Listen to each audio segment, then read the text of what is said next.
Everyone, on behalf of Hindustan School of Architecture, Hindustan College of Arts and Science, I extend a very warm welcome to our guest, Mr. Gopu R, writer from Chennai, and our organizers, Professor Charles, HOD, Department of ISCOM, Hindustan College of Arts and Science, Professor Subramaniam Sir, Department of ISCOM, Hindustan College of Arts and Science, and our coordinator, Architect Dilipan, Associate Professor, Hindustan School of Architecture. A warm welcome to all professionals and students and everyone present here for the 3-day webinar series on sacral architecture.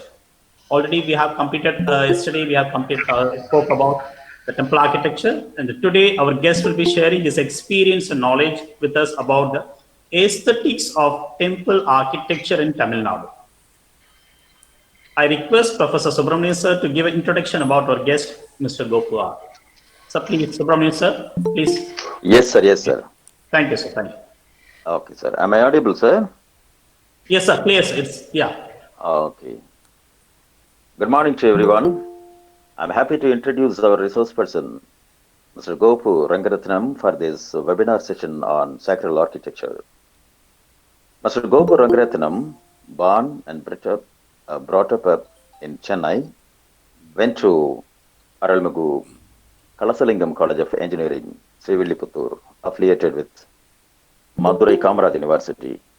After the completion of his BE in computer engineering, he went to Texas A&M University, United States of America, for MS in computer science. He then worked in US as a software engineer at Microsoft Board of Software. He returned to India to pursue a career in writing and screenwriting by the influence of great writers like Jared Diamond and Thomas Friedman.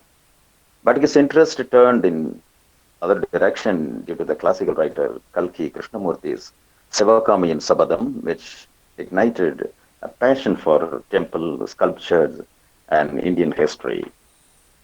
Mr. Gopu Rangaratnam have been writing on economics, evolution, genetics, art and history, and astronomy in the reputed newspapers and magazines like Indian Express, The Week, and Swarja.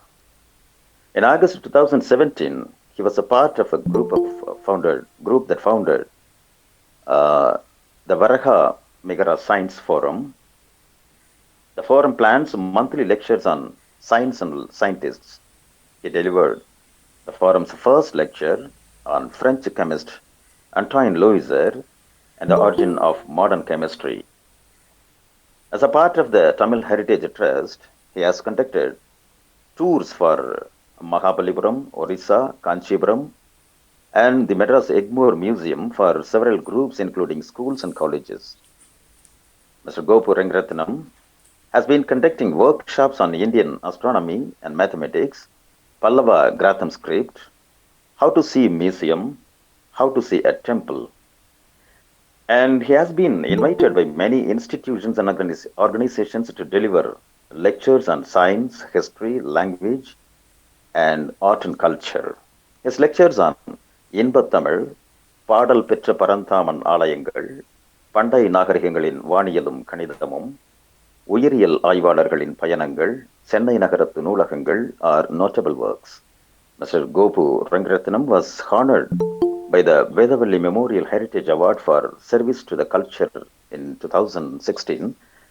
The Department of Visual Communication, Hindustan College of Arts and Science, and Hindustan School of Architecture feels proud to introduce Mr. Gopu Rangaratnam to this webinar session. Thank you.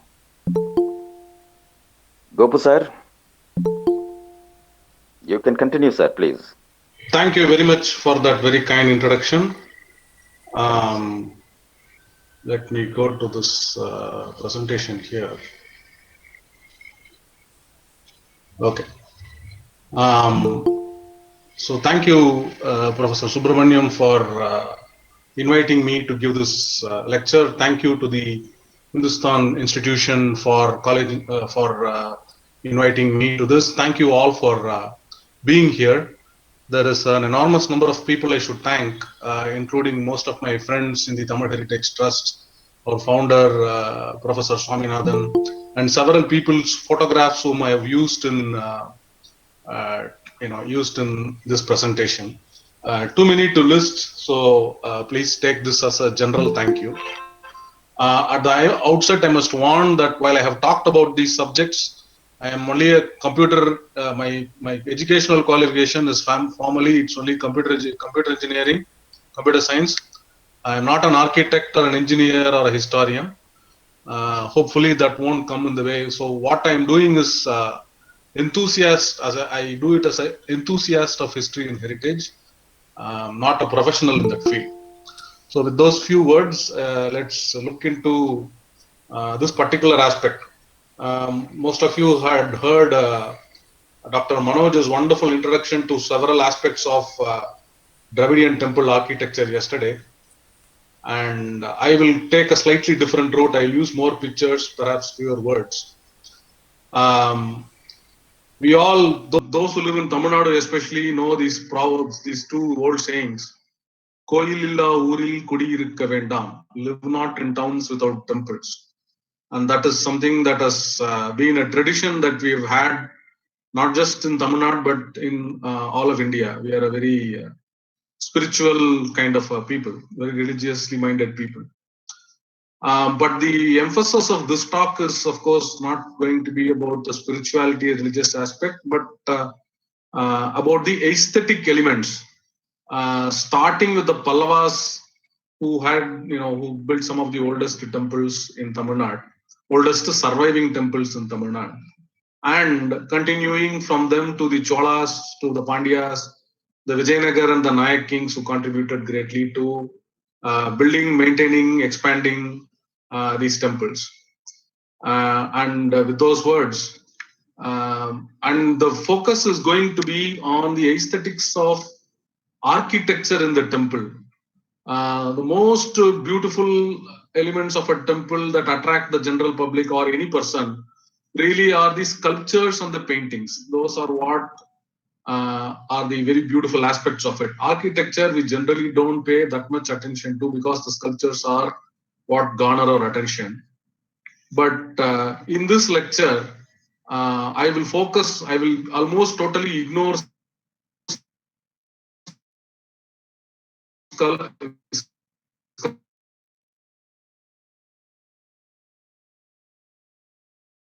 But temple, if you think about it, is just a building. It's like any construction. It is made of materials. You have to put them together. They have to stand. It is a building, but a very visually distinguishable building. Therefore, it has most of the structural elements of a building. The difference being that a temple is not a place for human residence or human work. It's not a workshop or a laboratory or a college or anything like that. It is a place of worship. So it has the structural elements of the building, but its functional needs are somewhat different. So the structural elements are in different forms, shapes, and functions. And they have an aesthetic of their own that have evolved over centuries. And so the sculptors who built them have not been static and frozen in a particular style of art.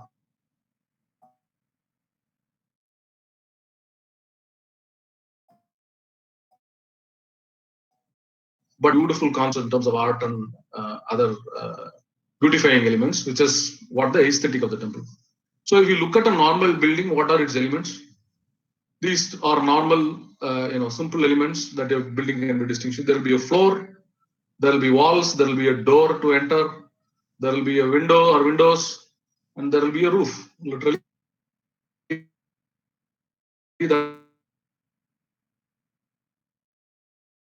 that's all that is. And if you look at a temple, there is the roof. There is no window because it's not a residential quarter, but something kind of a decorative element there. There is a wall, there is a doorway, and then there is a floor. The difference is that these are all somewhat different from what you are accustomed to in terms of design and artwork. We use these English words like door, wall, but of course we have been building this long before English became kind of official language of our country and became the lingua franca across all our different language groups. The Sthapatis who built them had developed a vocabulary of their own. And in Dravidian architecture, these are some of the words for some of the components that we see. The pot at the top is called Kalasam or Stupi. The large roof element of this temple is called Shikaram, which means head, Shikaram. We call it Shikaram in Tamil. This recessed part that looks like, the human neck, it's recessed a little bit. That is called a griva, Sanskrit word for neck. And this part that looks like the sunshade, that upper part between the grivam and the wall is called the prastha, often called either kapotam, which is the Sanskrit word, or kodungai, which is the Tamil word. Okay. And what is called the padam is the or bitti is the word used for wall. The wall of a temple will be both the outer wall, inner wall, whatnot. Sometimes they'll have the full wall is there. It doesn't really need these pillars. These two are pillars in front. You need them to support this way. But these are decorative elements called pilasters. They are not really pillars. The wall is the load-bearing element here. These pillars are only decorative elements. Most of our houses, offices, etc. don't bother with this. We have beams or columns, columns really in this place. But these are called pilasters and are also a very interesting and integral part of our temple architecture. And then there is a base called the Adhishtanam. The Adhishtanam itself will have multiple elements sometimes, and it may rest on another element called the Upapidam, which we'll occasionally look at but not go into. So this is the structure of a single-story temple. That is, it has one set of walls and then one level roof. So it's a one-story building or a one-story temple. Eka Tala Vimanam, we call it. Eka is one, Tala is level of story. So suppose you built a two-level Vimanam. The Vimanam is what is the upper structure over the Prastaram or the Kodungai. This particular temple is a taller temple. So you can see it is two levels. There is one level here and then there is another level here. And here you have, instead of a plain wall, you have a little kind of a recess into it, a niche called a koshtam or a kotam. And we have made it beautiful. The sculptures have made it beautiful by putting sculptures of gods into those koshtams. And they are there, one at the Padam level and also at the Vimanam level. Now, if you look at this Dvita Vimanam, it also has the same 6 elements. There is an Adhishtanam at the bottom below this row of yalis. It's a little bit of it is hidden. This Padam is the whole wall. This rectangle doesn't really cover it. This Prastaram is there. This Kodungai is there. This Grivam, the recessed work is here. And then there is a Shikaram. And then there is a Kalasam on top. Right? So you see that it has the basic 6 elements of the Dvitala temple. It just has 2 talas instead of 1 tala. And it goes, if it's wider, you can have something like similar also. Here the Shikaram is different shape. Instead of being 4-sided, it is a circular shaped Shikaram. But on the temple also is broader. So instead of having one koshtam in the center, it has 3 koshtams. And the central kostam, the part of the wall has been pulled out, just like the 2 corners have been pulled out. And the places between the wall between the 2 is recessed in. So instead of having a straight plain wall like you had in the first one that I showed, the first smaller temple I showed, this one has a pull and push kind of feature with recesses and extensions, outward extensions. But basically it is very similar. And this can go on until how many ever levels you want. So this is one of our favorite temples, the Tanjavur Brihadishwara temple, the Rajaraja Cholishwaram. This is a 13 tala Vimanam, 13 talas. So even the Padam here, that is the wall part, is in 2 parts. This is the Adhishtanam, and below that is the Upapidam. Notice that the Pada Vargam of this temple, that the lower part, the wall alone is, as big as the first couple of temples that we saw. So when you build a very big temple, even this very big temple has the same 6 element structure. There is a Shikaram on top, and there is a Grivam just underneath it, and there is a Stupi or a Kalasam on top, Padam, Adhishtanam. You have all these features. So this 6 elements or Shadvargam is a very standard feature in all temples, both south, north, central, whatever you want to call. They of course only look different in different schools of architecture.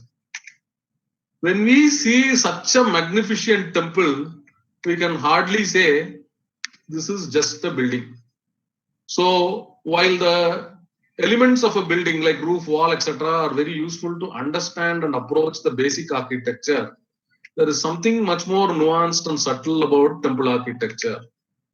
In fact, temple is obviously far more than just a building. It is structurally very much a building, that is not in question. But in conception, it is not a residence or an office building or a building for the use of people except as a house of worship. It is really a house of God.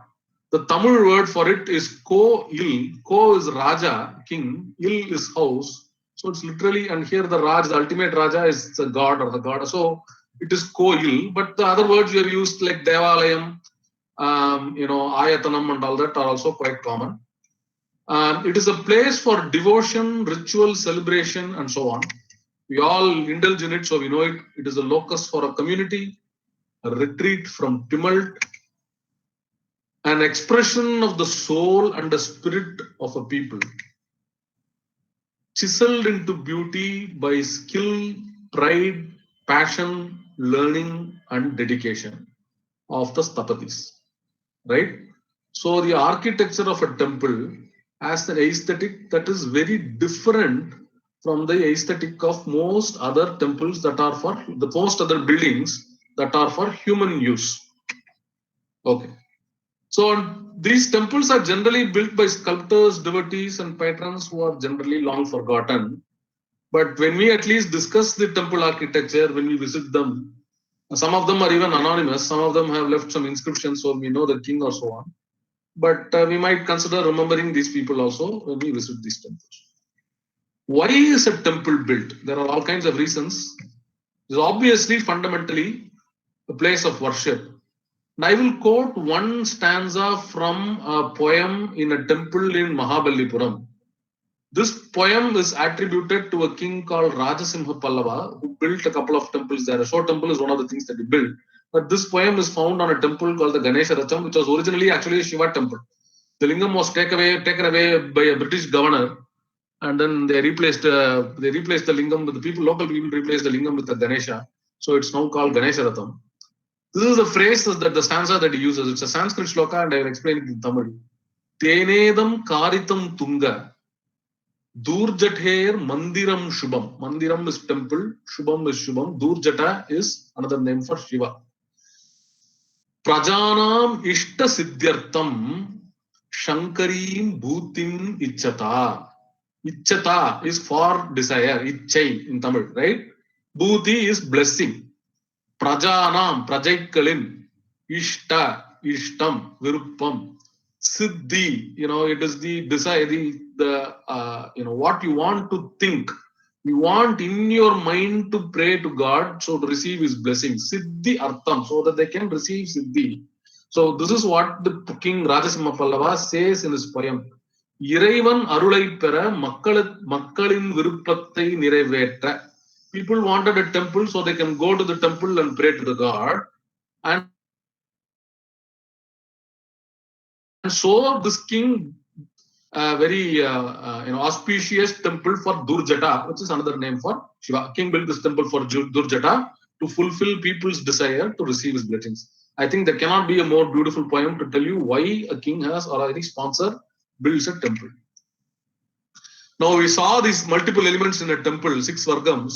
Sometimes what happens is in a fit of artistic desire, even the pillars have small sculptures of these temples in them, and they vary in size and shape and intricacy. And if you look carefully at this temple sculptures, this is a sculpture of a temple. It's not really a temple, right? But if you look at carefully at this, even this has all the 6 elements. Here is your Adhishtanam, here is your Padam, your Prastaram, and your Grivam, and your Shikaram, and a little tiny Kalasams on top, right? So that's a very interesting aspect to note. So next time you go and see some of these smaller things, you will notice. And even today, this tradition continues. A temple built by our traditional Sthapatis looks very different from every other construction. And you can identify all the 6 elements in any of this. There is an Adhishtanam here, there is a base. This is of course made of brick and mortar. It's a street side Amman temple. It has a Padavargam. It has a prastaram with a couple of levels here. There is a recessed grivam with a small, which filled with sculptures here. And then there is a shikaram. Here it is an elongated wagon-shaped shikaram. And then there are small kalasams here. These are not stone kalasams. These are metal kalasams in this particular. But you can see all the 6 elements of a temple, even in a modern or a 20th century, 21st century temple that people are building. Okay. There is a history and evolution to these temples and to temple architecture and the materials that are used that parallels the history of the political government of the country, of Tamilgam country.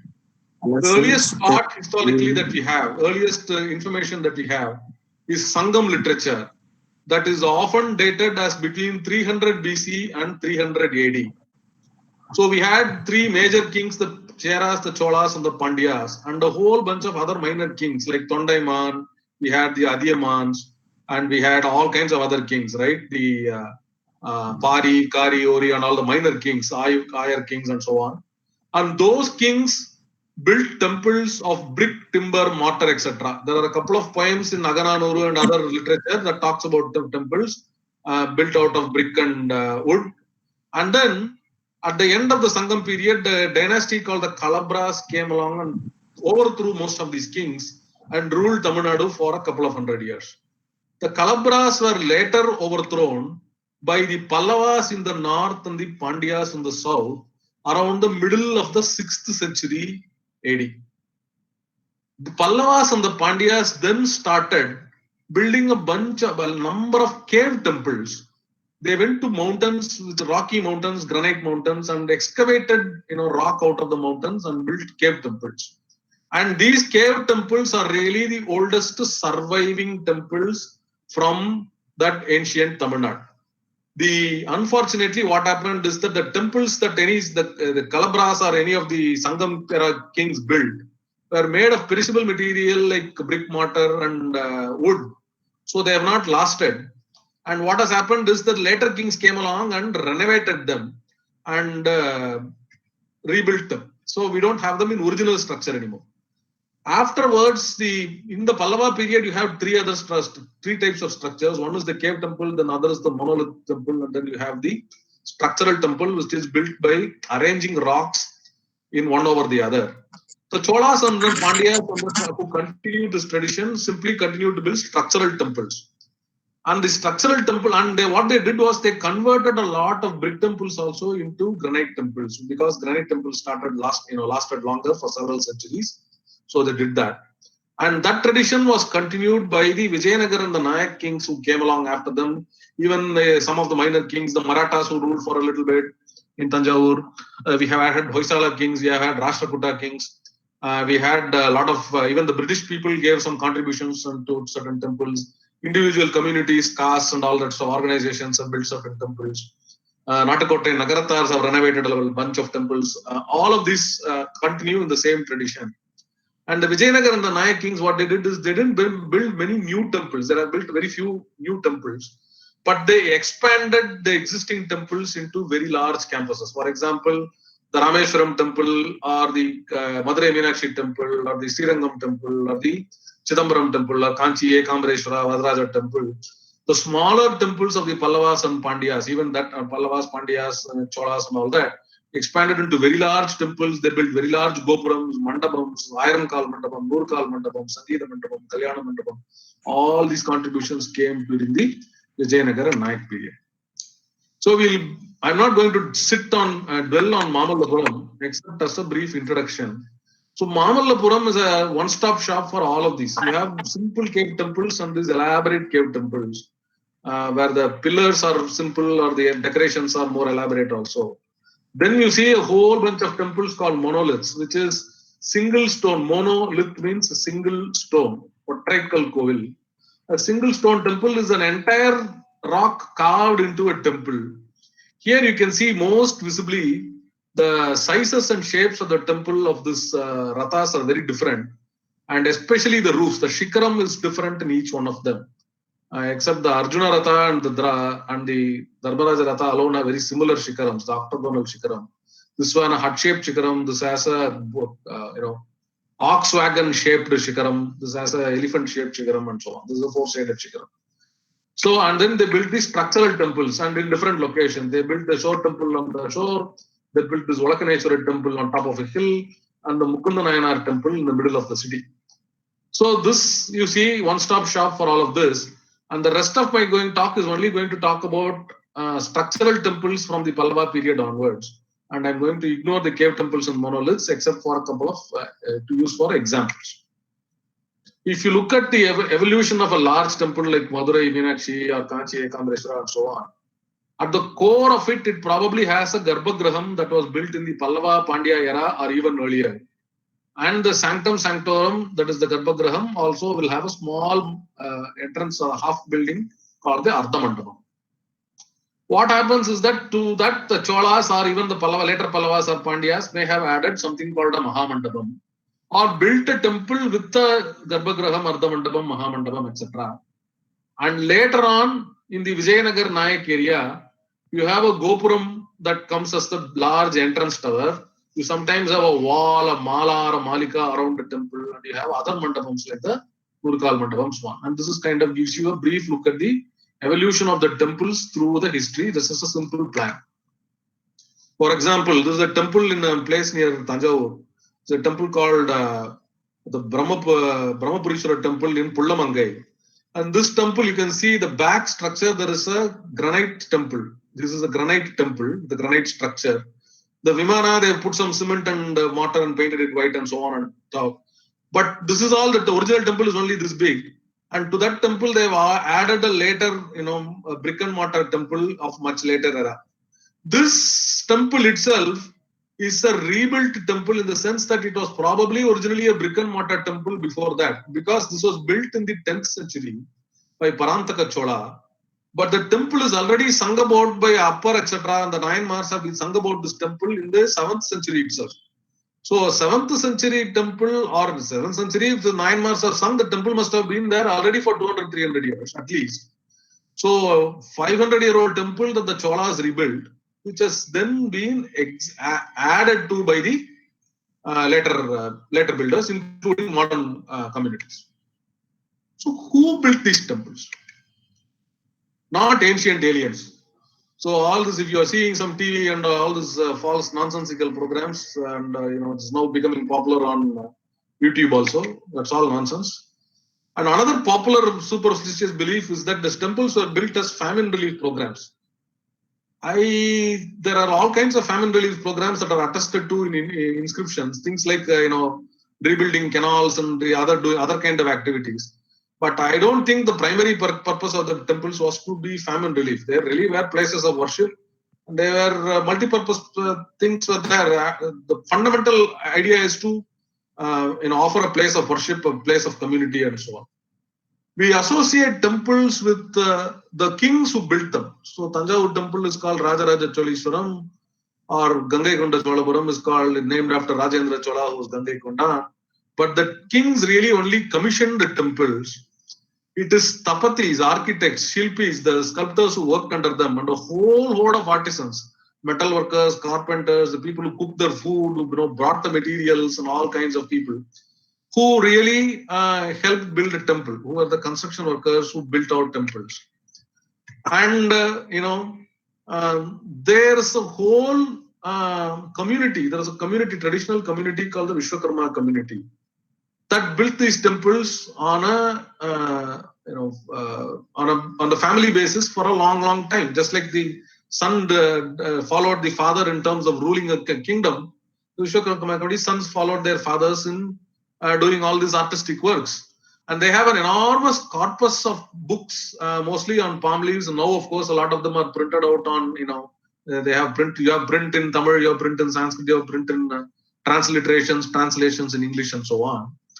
And there are a lot of books, Shilpa Shastra books like the Mayamata, the Marichi Samhita, the Kashyapa Samhita, and then so on. And then there are variations between North Indian and South Indian architecture. For example, the Nagari architecture of the North, there are a whole bunch of different books on that. Shilpa Ratna, Shilpa Kosha, Shilpa Ratna Kosha, Shilpa Ratnakara, Samarangana Sutradhara, and then so on. Or South India, we use for the Dravidian temples, there's a whole bunch of other similar things like the Marichi Samhita.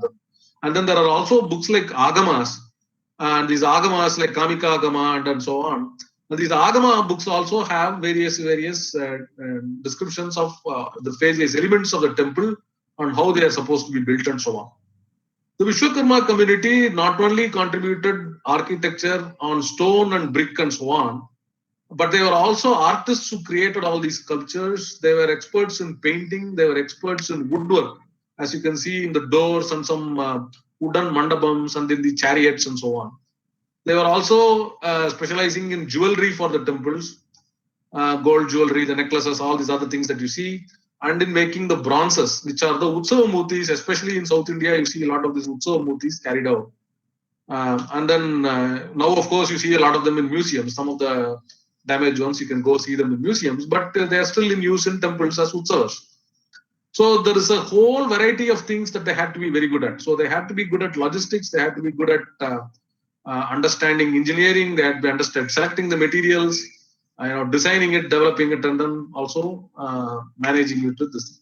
The largest temples are the most famous, like Tanjavur, Gangaikonda Solapuram, Meenakshi Temple, or so, etc., Chidambaram, etc., are very famous.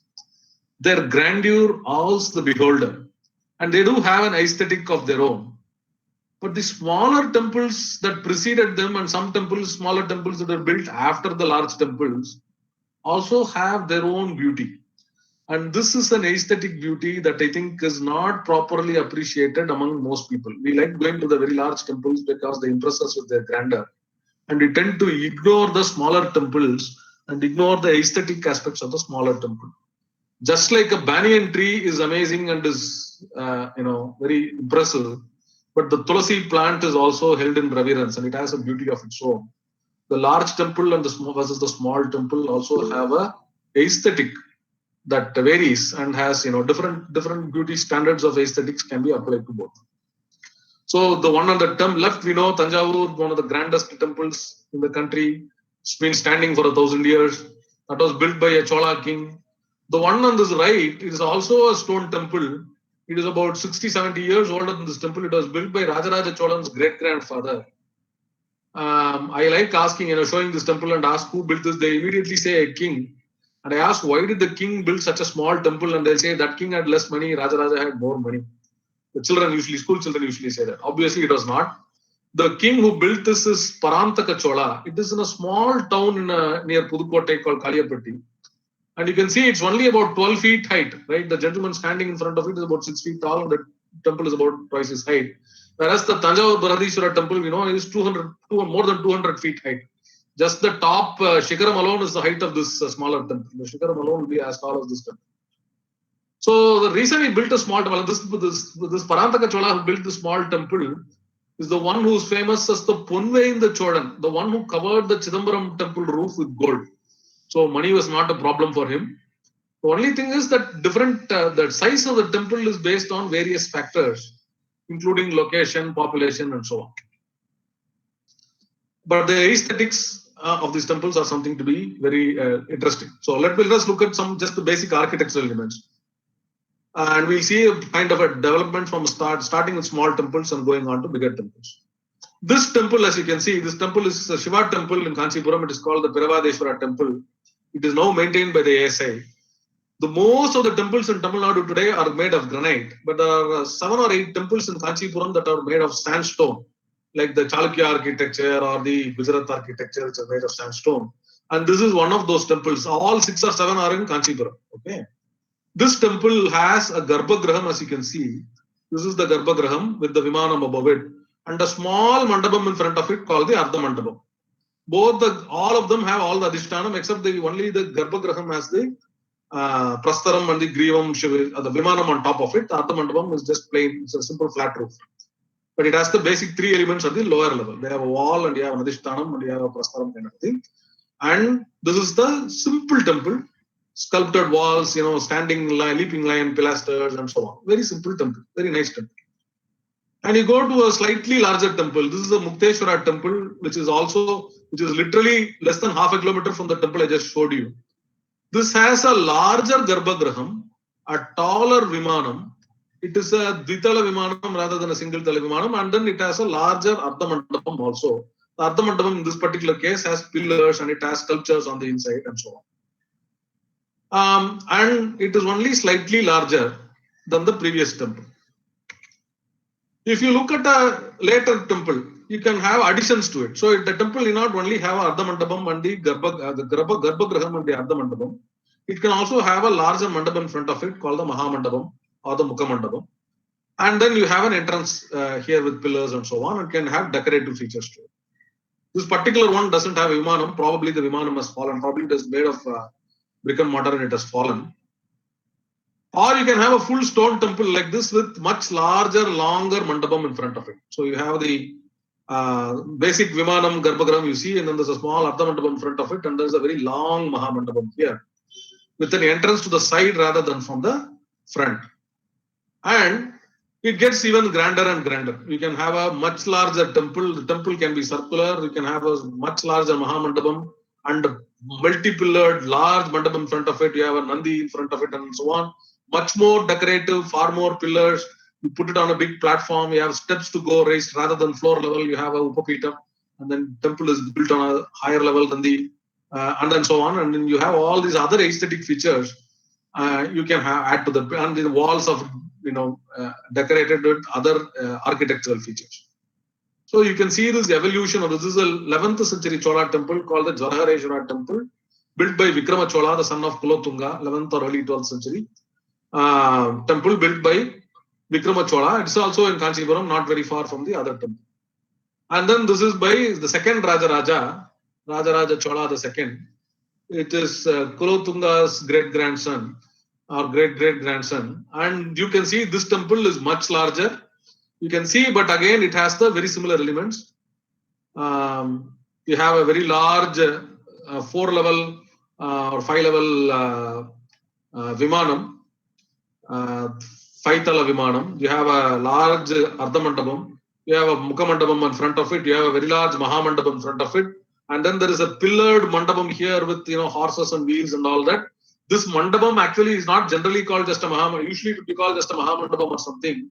But the king Rajaraja Chola, second Rajaraja, not the first Rajaraja, second Rajaraja Chola who built this temple, had another title called Raja Gambiran. And so this mandapam is actually called the Raja Gambira Mandapam, and actually has a name, it has an inscription that calls it the Raja Gambira Mandapam. And it's a very interesting mandapam. So you can see the temple gets very, very big afterwards, and it has a large gopuram and all that. So the aesthetic of the temple by this time gets from the small temple to the big temple. You see a clear development and an expansion. Let's look at the temple from the 6 elements. The elements of a temple may themselves be divided into many other parts. How many parts these are divided into depends on the size of the temple, the request of the patron. The patron may require particular features in a temple or so on. And the imaginaries of the Sthapati who designs the temple and then allows the sculptors, all his sculptors work for him to incorporate various features in the temple. We will look at a select few elements or select few subset of some of these elements. A full list. This is, for example, a drawing of a more sophisticated temple. It has the basic 6 elements I tell you. This is the Upapitam. This is the Adhishtanam here. This is the Padavargam here. And this is the Prastaram up on top. This doesn't have the Vimanam. But you can see it's not just showing. This is not just showing only 3 elements. The Prastaram is divided into several components. Each pillar has so many sub elements in this, right? You have so many features that are listed in one pillar has like 8 components, and the Adhishtanam has like 20 different little components that are 15 different components, and the Upapitam has 6 or 7 components, and so on. So we won't. It's not possible to look at all of this in one shot. Definitely not in a 1-hour lecture anyway. Even a one semester course may not be adequate. But we look at some of the basic elements, and we look at the evolution of certain components, and we look at the aesthetic beauty that the Sthapatis have infused in these things.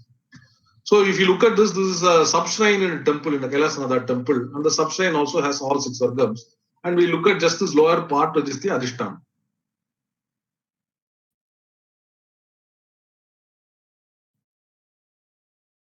This is the Adhishtanam.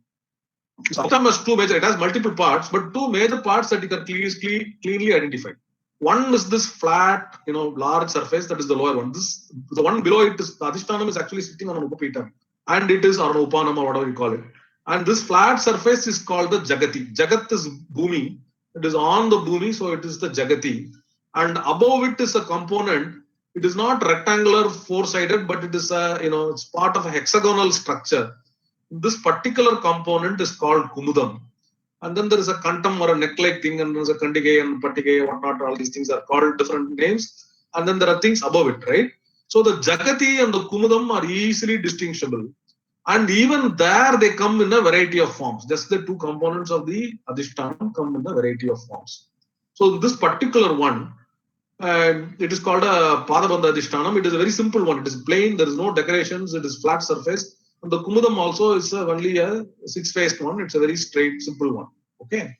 But you can see Kumudam and Jagati itself are distinguished. They could have made this also a flat one. They didn't. You look at this. This is in the Kailasanatha temple in Kanchipuram. Here, the Jagati is infused with structures. It's standing on a granite Upapeedam. This is sandstone. The Jagati is decorated. It is not plain, but it is just suffused with sculptures of Ganas doing all kinds of dancing and sheshtek. So the Jagati itself is made very beautiful. The Kumudam here is also decorated, not with sculptures, but with simple design patterns. This is a pattern that is repeating. But you can see how intricate the patterns are, kind of like a chain link with a little beautiful design in between them. And you have different pattern above, a different pattern below, and so on. And the Kumudams can be like this. It did not be plain. It can be with complicated patterns like this. And then above I'm not going to ignore the portions above because they will also have some sculptures to decorate them. But we'll ignore them for now. Just look at Kumudam and Jagati in some temples. This is the Tanjavur Brihadishwara temple. This is the Upapeedam. This is the Jagati here. This is the Kumudam. And you can see the Kumudam here is like a cylindrical face. So it is a semicircle kind of a thing. And then sort of just having a plain surface above it, they have a row of yalis or yalas over it. And the above that is the Padavargam, but we'll just only look at this. So this is a flat Jagati with a cylindrical kind of a Kumudam. So different aesthetic sense. This is a temple that comes, it's even before the Rajaraja temple. Here you are seeing not a flat Jagati, but like a bunch of lotuses, kind of, lotus leaves or petals, kind of upturned. And this is what is called like lotus is a Padma. This is a Padma Bandha Adhishtanam. This is a Padma flower kind of a Jagati here. And the Kumudam here is fairly straightforward. It is the same cylindrical one that we saw in the Rajaraja temple. And the Yali line is also here. And above that is the Padavargam. This is the one below. This is from a different one. Here I'm not showing the Jagati. I'm only showing the Kumudam here. This Kumudam here is not simply left cylindrical, but it looks like a series of rings carved into this Kumudam. So this is another. They all have names. If I give you all the names for all of this and I just label all of that, there will be too many things to remember. I just want to show you all the aspects of it. And notice that the kantam here, the neck part above it is decorated with sculptures. And so this is also something that they do in the Adhishtanam. Some of these usually left plain parts also have miniature sculptures to decorate them. So these are some of the various aesthetic aspects that sculptors infuse, and they choose to do it in different temples. Here you can see this is also a Padma Bandha Adhishtanam. It looks like a lotus pattern here or here below it in the Jagati. This is slightly more elaborate. Here you can see the flower-like, lotus-like Jagati. You see this ring-like Kumudam, and then you have this kantam with this Bhutakanas. But this above, this normally plain part is now it looks like a Kapotam or a Kodungai. So this is, what they call a Kapota Bandha Adhishtanam. And this one has Nasis and all that. Usually you only find it in the Prastara part of the temple. And then you have the Yali Varisai above it, which starts the Padavargam. But in this particular one, even the upper portion of the Adhishtanam looks like a sunshade kind of a thing. What is called the Kapotam has been introduced into this particular component. So this is in Tribhuvanam temple. This is in another temple called Pullamangai, which I showed earlier. This is also this is also a Chola temple. Now look at this very interesting Adhishtanam here. The Adhishtanam is from here to here, the base to this particular part. This particular part of it, Adhishtanam, is flat. This Jagati is very flat, but this Jagati, so it's a mixture. One part of this thing is very plain, the other one has a very beautiful flower design. The Kumudam though continues uniformly here in this particular one. And then this one also has a Kapotham like upper part to this Adhishtanam. And the Yali Varisai stops over it. And both above and below this particular portion, they've decorated with miniature sculptures. In this particular temple, what happens is these corner panels all have the sculptures storing the Ramayana. 55 sculptures showing the Ramayana above. And then various episodes from Mahabharata, Shiva Purana, Bhagavata Purana, and Devi Mahatmyam are in the lower sculptures here. Very beautiful. The Yalis get very interesting designs. I can do 1 hour lecture on Yalis around. So many different types of Yalis are there. And there are 2-hour lectures on this Ramayana panels if you want to. And you can contact us and I'll forward the links to you at some point. You can go to our Tamil Heritage site and see our Pechi Kacheri. We talked about all of these things. Gopu sir, please. Yes. Sorry for the interference. The presentation is not seen, sir. It's not seen? Yeah, now only. Can you see it now? No? No. It suddenly disappeared, is it? Yeah. I will stop and then re-share it again if that works. Let me see that. Okay. Sir, actually, the presentation is visible. You have to go to the list of participants and click on his name, brackets presentation, and pin on that participant. It's visible. Oh, it's visible. Okay. Then it's okay. Okay, so some people can see it. Those of you can't see it, go to the side panel with the participant names. Go click on my name with the thing that says presentation, and you'll be able to see it. Shall I continue, sir? Please continue, sir. Please continue. Okay, very good. So we saw this. So we'll now move from the Adhishtanam to the Padavargam. Padavargam is the wall and the pillar segment of the temple. And the sculptures on walls, the Pallava temples packed the walls with sculptures. In Pallava temples, when you see them, the wall has almost no space for anything else. The sculptures are so packed there. Every inch of space is covered by a sculpture. The Chola temples, the Sthapatis decided to leave a lot of space, so the Koshtam kind of concept is much more visible. And there is a lot of space between the sculptures. A lot of plain walls are also used. And it gives you a different aesthetic beauty to the temple. In the Vijayanagara era, the temples that they built were very large. So they'll revel in all kinds of architectural delights in the temple. And they don't necessarily have many sculptures on the walls of the temples. And this is continued by the Nayaks and even by the Nagaratars and other later sculptors who sponsored them. The sculptures become fewer. And what they do is instead the pillars in the mandapams and the mahamandapams and all the Kalyana mandapams, Murugal mandapams, they all start getting festooned with sculptures. Whereas the actual walls of the temple see fewer sculptures. For example, this is the Mukteshwara temple, a Pallava temple in Kanchipuram. And you can see this is the back, this is the front of the temple. Except for some pilasters, every inch of the Padavargam is completely festooned with sculptures. You can see Dakshinamurti here, some Shishyas here, you have Kala Samara Murti, Dwarapalaka here, and so on and so forth. Every single inch of this wall is only thing that distinguishes them is this pilasters dividing the panels of the temple. Every single inch is covered with sculptures. And it gets taken to completely different heights in the Kailasanada temple.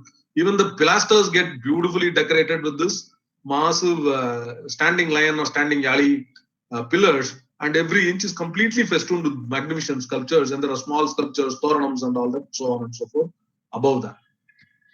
And by the way, one of the aesthetic aspects of a temple is that you should not only go see it in the sun or whether it's dry day, but seeing a temple on a rainy day is also, it adds a very different beauty to it. So when you go to see a temple, please do see it in a rainy day also. So I just wanted to add that aesthetic. So that's why I put a shot of this photo with rain in the temple. It's a beautiful sight to see sculptures through the rain. This is a Chola temple. This is built by Rajendra Chola's guru, Ishana Pandita. It's a temple in a place called Kulamandal near Kanchipuram. And you can see here, this is a Chola temple. There are sculptures. So they're not avoiding sculptures. The Garbhagraham, wall of the Garbhagraham has 3 sculptures. And then the wall of the Ardhamandapam has 1 sculpture. It has a window. And then the wall of the Mahamandapam has a couple of Dwarapalakas, entrance and so on. But there is a lot of white space. The pillars are a little more, pilasters are a little more elaborate. The architectural feature, the adhishtanam is more elaborate and so on. But the wall is not completely covered in sculptures. So you can enjoy the sculptures in their own niches separately. Okay. And that is also, you can see something. Whereas in the Vijayanagar period, they didn't even sometimes bother with sculptures. They just put this costume and they leave the sculpture part empty. And then you get into all these pilasters and these other features like Kumbha Pancharams. And very beautiful decorative elements are there in all the entire wall of the temple. So they make the wall very attractive in terms of architectural features, but cut down substantially on the sculptures here. So that is the difference that is the aesthetic difference among the Pallava versus Chola versus the Vijayanagar era. Pillars, the stambhas. So pillars and pilasters, I'll pretend that they're both. Though pillars are functional and pilasters are really decorative. The aesthetically speaking, they have a lot of similarity. So since we are looking at it from the aesthetic rather than the functional value, early cave temples, and here again I'll go to the cave temples, had these very simple pillars. You look at this pillar, it is a straight pillar with only a little corbel kind of supporting kind of thing up on top. It is almost a vertical pillar with a rectangular 4-sided base, 8-sided middle, and a 4-sided top. On top of this is load-bearing kind of a corbel. This you can see in Mamallapuram in a couple of cave temples. This is a cave called the Dharmaraja Mandapam. This is one in Mahishasura Mardini Mandapam, also in Mamallapuram. Here you can see, of course, the pillars are circular, or actually they are almost circular. These pillars are cylindrical with 16 faces on them. And then the top, the plank kind of things also circular, and it will also have a circular plank on top and a square plank on top also. And you have the corbels over there. So this is very elementary. This is slightly more sophisticated, more slender.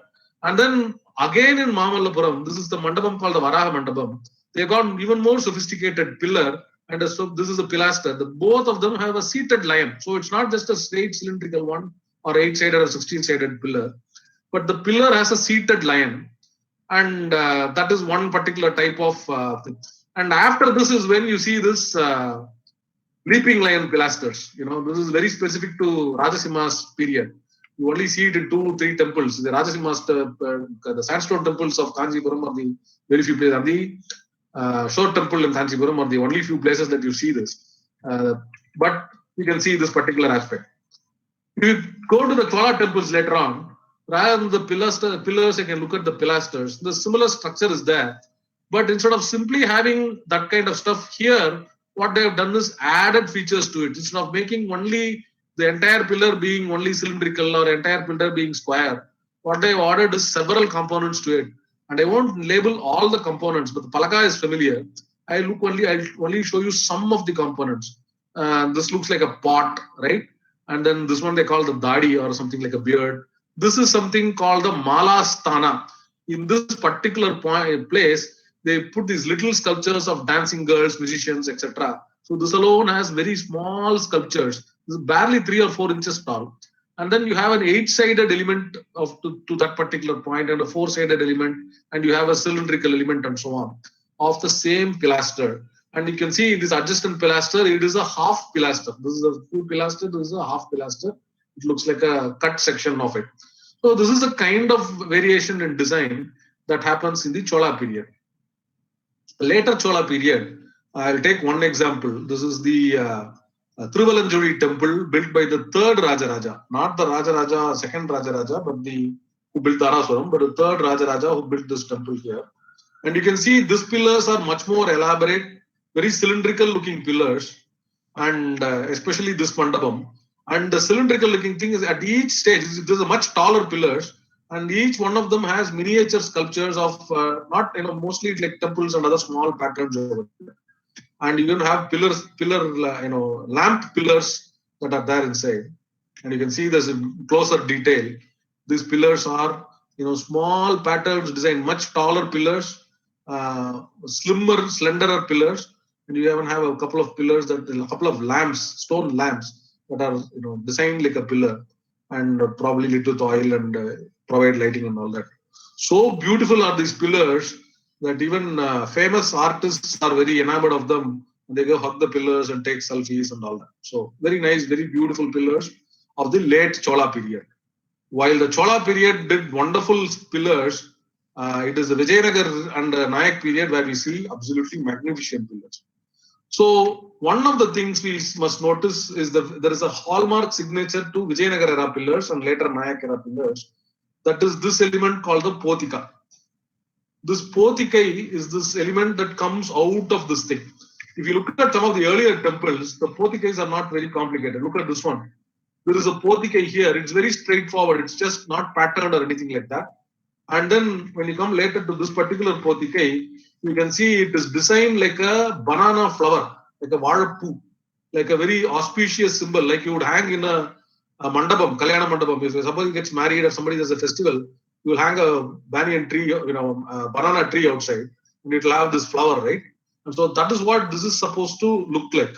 Banana, this pillar is supposed to be like an auspicious banana tree, and this Potika reflects this. But the pillars in the Vijayanagar and Nayak period get much more elaborate because they build larger mandapams, larger, gopura, other structures like that. And so the pillars are both broader and taller and in multiple sections. This particular pillar is in a 4-pillared hall in Varadaraja Perumal temple. It is already on a platform, and you can see that the pillar has got multiple things jutting out from 4 directions. The base of the pillar, the pillar is it's not one-dimensional. It's got 4 sides, and the central pillar has 4 elements in 4 directions, and each of those are subdivided. There is like a jali work, like a window latticed work. Then there is a second pillar, pilaster pillar kind of thing called a pillaikal. That there is a seated lion at the bottom of this, and then you can see this palaka and all that structure, and then you have this long potikai. You can see this pushpa potikai on top. And you need this kind of structure, the large pillars, to support a mandapam like this with a large roof and a large kodungai or a sunshade in this particular case. If you go look at this pillar in close up, that's what it looks like. It is an intricate pillar with a window pattern, like what you call a jali. Jali is just a Sanskrit word that means window or net. It's a net really. And in each of these, they have not just left it alone. They have not left it plain. They have sculpted it with multiple, like a kostam or something, and they have shown not quite a shadvargam, but they have shown different elements, and they have put sculptures on top of this to make it look very beautiful. Very small sculptures, if you look closely at them, and even then the pattern is not the same. One side of the pillar looks like the sculptures are like this, the other side of the pillar, the sculptures are like this. They are barely 3 inches tall, some of these sculptures. My hand is about 6 inches, the sculpture is about 3 inches or 4 inches, something like that. So very beautiful aesthetic, different pillars of the early Vijayanagar period. And then you get to these double pillars, even larger pillars, where you have the basic pillars over here and the extended pillar. Remember, the whole thing is built out of one single stone, right? This pillar from top to bottom is one single stone, but there will be some fitting on top of it. From this particular part to this particular part is likely to be one stone. But they have not made it one, but the sculptural aspect of it is different. So this main pillar has sculptures, it's divided into 4 parts, and it has sculptures on each of the faces. And this particular part is divided with a horse rider. The fundamental point, remember, of the pillar is load bearing. It is not meant to be artistic, but even the load bearing pillar has given a lot of artistic features. So you have a sculpture. You have gaps in the sculpture to show the capacity of the sculptor to, leave cars. You can put the whole hand inside it, and there is a large horse, a rider, the person below it, and then different other element, storytelling panels above it, and then beautiful design patterns above it. A longer horizontal beam to support it, and then basically this whole pillar supports the beam from one pillar to the other pillar on the other side. So this is the kind of design that they do in this particular thing. And this gets even more elaborate in some other temples. This, for example, is the Sesharaya Mandapam in Srirangam. This pillar is much broader than the one that you just saw. The previous one is in Varadaraja Perumal temple. It is a Nayakara temple of a 16-pillar hall. This is more like a 100-pillar hall. And this is a much broader pillar, much more elaborate story. There is a scene of a hunt. The horse rider is shown killing a tiger, And then this person is also shown killing a tiger. There is a narrative panel with dancers and musicians here. There are sculptures of Krishna, Narasimha, etc. There is a sculpture of a temple on top of this. All will have the full Shadvargam here, and there are multiple pillars like this. Okay, and this is the aesthetic of the Vijayanagar Nayak pillar era. So what they have done is they instead of decorating the walls of the temple with all kinds of sculptures, they have made these pillars and these mandapams very, very elaborate. And it gets even more elaborate. The sculptor in this temple, this is a mandapam from the Sri, this I think is the Tirukkurungudi temple in Tirunelveli and in the Tirunelveli district. And this here you can see these two pillars have Narasimha, the episode of Narasimha fighting Hiranya, and then Narasimha Hiranya Vadam. Here he has killed him. Here he is fighting still. Here he has killed him and is tearing his intestines apart and so on. And so very large sculptures with great three-dimensionality shown in both the pillars. So this is what they have done in the later point. So they have become very skilled with these very elaborate sculpt pillars, and so they are doing this. And in larger temples like Thiruvanekka or Chidambaram and all that the temples like that, where the central mandapam in front of the main shrine has to be very huge, they have built this gigantic. I can't even imagine how they moved all these blocks of stone over here, gigantic pillars to carry a very large mandapam to accommodate and bear taller, broader, and longer mandapams, and to have these decorative features with like seated lions or leaning forward lions, bearing other load-bearing elements on top, and you have these gigantic pillars that you can see here, like places like, and even these have sculptures on their faces. You'll have gods or devotees or other things, all that. This is from a temple in Pudukkottai called the Kudumiyanmalai temple. The Kudumiyanmalai temple also has these very elaborate pillars like this. You have a Mohini with the rishis, standing and chasing. You can see this pillar is in 3 segments. There is a pillar segment to the back. There is a central pillar segment here, and then there is a 3rd segment here, which is just the sculpture of the Mohini here. And look at the architectural sculpture. This is all one stone. The whole pillar is one stone.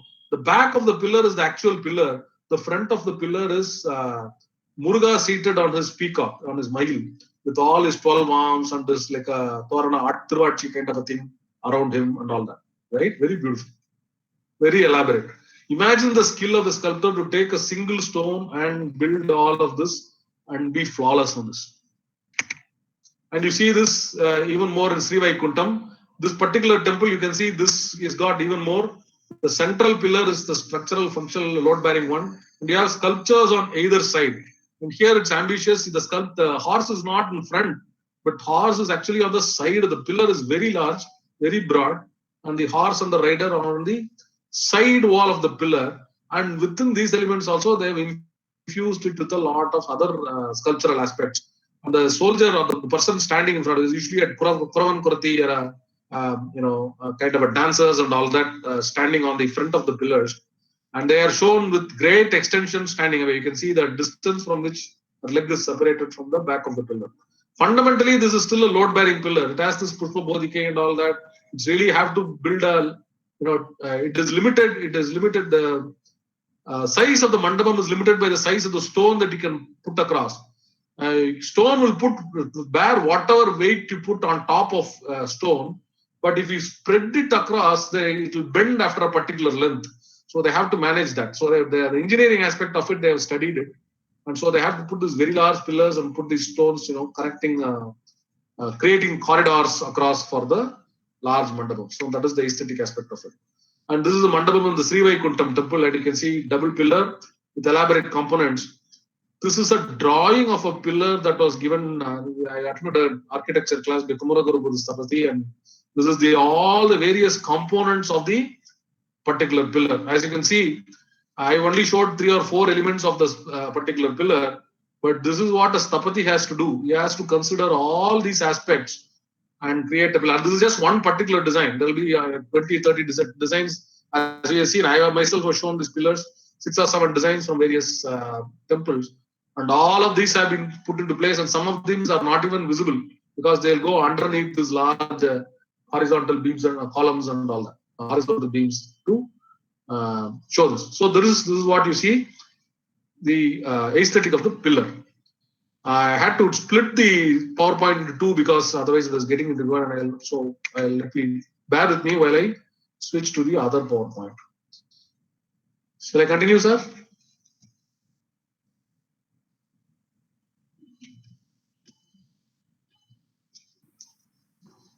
Please continue, sir. No problem. Please continue. Okay.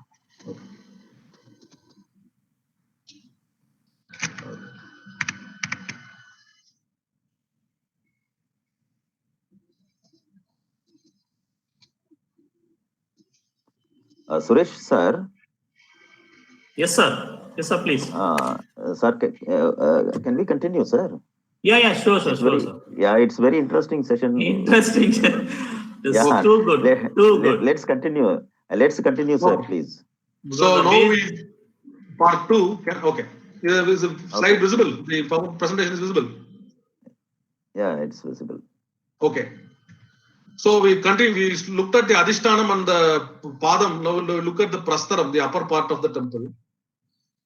So we'll go back to the top structure, the Shikaram of the temple. This is the Bhima Ratham in the Panchapandava Ratham in Mamallapuram. And if you look closely at the roof of this is what is the Shikaram of the temple. You look at it, this Shikaram looks like it's like the a rainbow-like thing of a ox wagon or a bullock cart wagon. I don't know if anybody has seen bullock cart wagons. They have this semicircular roof on them. And this particular form of this thing is called a Shala Akaram. The Shala is a Sanskrit word. Akaram means also a Sanskrit word means form. So in Tamil we call it Shalai Vadivam. Shalai Vadiva Kurai. Okay, this Shalai Vadivam. And if you look closely at this, these little things that I've blocked out in yellow are actually replicas of the roof structure. So these are literally called shalas. Anything that looks in this particular shape are called shalas. And in the two corners, you have slightly, more four-sided things. In the central part, you have these long ones called the shalas. In the corners, you have something called the kutas, which we'll come to. If you look at any modern temple, all these are also made of these shalas. You can't see it very clearly, perhaps, in this thing, but there's a shala here. And if you look at the Gopuram, its structure is basically a shala vimanam. You look at this shala structure over here, and that is literally what is taken over there and enhanced with certain more sculptures, the Kalasam and so on. Similarly, there is the Sahadeva Ratham. This is what it looks like from the side. It's called apsidal. It looks like a rectangle up to a particular point, and then at the back, it's a semicircle. If you look at it from the back, it looks like the back of an elephant. So it's called Gaja Prashta Akaram or Gaja Prashta Vimanam. Gaja is elephant, Prashta is back, elephant back. In Tamil, we call this the Tungane Madam. This particular type of temple particular type of Vimanam is not very common. It is only found in the Pallava regions of Tamil Nadu. It's not even found in the south of the Pallava regions. But in Pallava region, you find a lot of Shiva temples with this particular form. For example, this is a Tirumalizai temple, very close to Pundamalli. And there you can see this Gajaprashta Vimanam. You can see this is literally taken from there, and you can see that is what it is done. It is more decorative there. That's all it is. This is a Gajaprashta Vimanam. Finally, in Mamallapuram, there is this Kutakaram, Kudisai, small hut-shaped roof is there. And if you look at any Vimanam, you can see that this is the Shala, like the Bhimaratha, with a little Nasi over here. And then this Kutakara is actually very similar to this hut-shaped structure. This one is a little more elaborate. This one is a little more straight. This is much more convex and very much more polished. But you see this Kuta form in the corners of this. So basically, the Panchapandava Rathas, the five Rathas, the five Rathas of what they are called Panchapandava Rathas, they have nothing to do with the Pandavas. They are only called Panchapandava Rathas because they are 5 in number. But the Shikaram or the structure of the 5 Rathas, actually you can call it the periodic table of Dravidian architecture because they take those elements and you can see them in all these temples. Now, Dr. Manoj yesterday said about the 3 types of architectures, Nagari, Veshara and Dravida. In our Silpa text, they say the Nagari architecture is used for temples from the Himalayas to the Vindhyas. The Veshara architecture you find from Vindhyas to the Krishna river. And the Dravida architecture you find from the Krishna river to the Kanyakumari point. So if we South India, mostly we have Dravida temples. So this is a Nagari temple. This is one of the Parivara temples in the in Bhubaneswar in the Brahmeshwara temple. And you can see its structure. It is a very vertical kind of a temple. Though there are elements, a lot of horizontal elements to it. It is very vertical. I have put a straight line, but really it's kind of a curving thing from the bottom to the top. It gradually curves. Whereas the Dravida style, it is also goes to the top. But what happens is it goes in a stepped structure. That is why it's called pyramidal, because it doesn't go in a smooth line. So this particular type of architecture in Nagari is called Reka.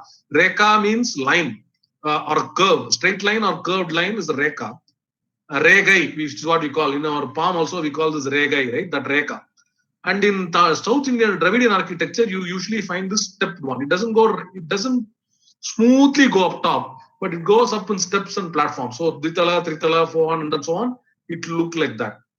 And if you look at it, you look at the elaborate aspect, you can see this looks like a straight line, though it is actually, we know that it is stepped going in all the way. This is Dravidian architecture. Now look at this. This is Gangaikonda Cholapuram, which was built shortly after, a few decades after, a couple of decades after that. And you look at this and you see that it is a stepped structure also, right? The temple is a stepped structure. But if you look at it from a distance, it gives you a curved Reka-like appearance. Not a convex Reka like the Nagari architecture, but a concave Reka that is very special to the Gangaikonda Cholapuram Vimanam. And you also see this particular Reka form in certain Gopurams. Some Gopurams will be, look like a street, look like it will have just a simple straight angled lines. Some Gopurams will have this curved look appearance on the construction materials. The Sthapatis use different construction materials in different regions. You see marble or sandstone, limestone, etc. in Gujarat, Rajasthan, etc. You see this particular type of basalt in Warangal, the Kakatiya region. A different type of basalt is used in Maharashtra.